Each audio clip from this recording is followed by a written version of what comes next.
Asalaamu calaykum waraxmatullaahi wabarakaatuhu. Soo dhowaada dhammaantiin. Fadlan haddii aad nagu cusub tahay, nagu soo biir. Maanta waxaan ka hadlaynaa sida Hitler uu u dilay 6 milyan oo Yuhuud ah. Si loo fahmo taariikhdan, waa inaan marka hore barannaa ninka ay wax walba ka bilowdeen oo ah Hitler.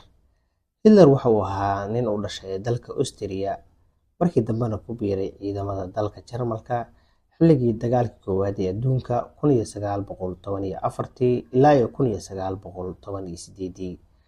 Dagaalkaas dalka Jarmalka guuldarro weyn ayaa ka soo gaartay, dalkiisana waxa uu galay gaajo, shaqo la'aan iyo lacag la'aan. Hitler waxa uu ahaa nin aad u xanaaqsan laakiin lahaa hami weyn. Wuxuu aasaasay xisbiga siyaasiga ah ee loo yaqaano Nazi, wuxuuna dadka Jarmalka ku dhibaataysnaa u sheegay hal shay oo kaliya ah. Wuxuu rabay inuu Yuhuudda iyo dadka Jarmalka uu isku diro, wuxuuna go'aansaday inuu u sheego hal shay oo kaliya. Shaygaasna wuxuu ahaa: idinka ma lihidiin dembiga burburka, shaqo la'aanta, lacag la'aanta iyo baahida. Waxaa dhabarka idinka toogtay oo lacagtiinii qaatay waa Yuhuudda. Taas waa inaad ogaataan.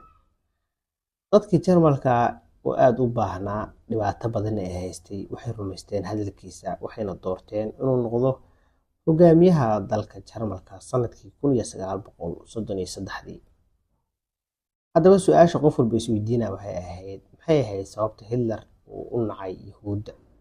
Hitler ma uusan haysan sabab aqal-gal ah, balse maskaxdiisa waxaa ka buuxay 4 fikradood oo waaweyn.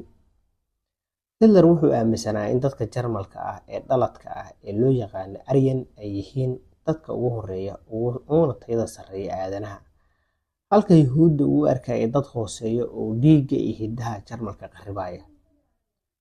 Wuxuu ku sifeeyay Yuhuudda inay yihiin qaa'imiin dhabarka ka toogtay ciidankii Jarmalka xilligii dagaalkii koowaad ee adduunka.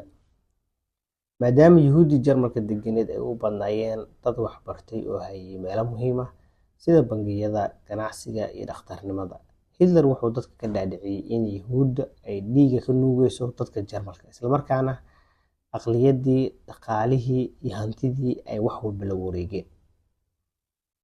Sidaas oo ay tahay, dadkii Jarmalka ayaa rumaystay, waxayna go'aansadeen in Yuhuudda meel kasta oo ay ku arkaan ay ku beegsadaan, ayna rumaystaan hadalka hogaamiyaha ay doorteen ee Hitler sanadkii 1933.